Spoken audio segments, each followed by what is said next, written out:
I woke up to snoring. Not mine, definitely not. In the middle of the forest, zipped tight in my tent, I froze. The sound was right beside me. Deep, steady breaths.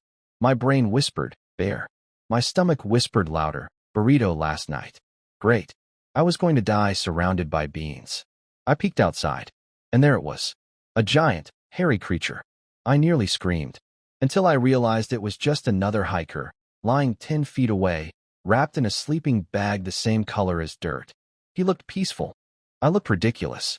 Moral of the story? Fear makes you imagine monsters.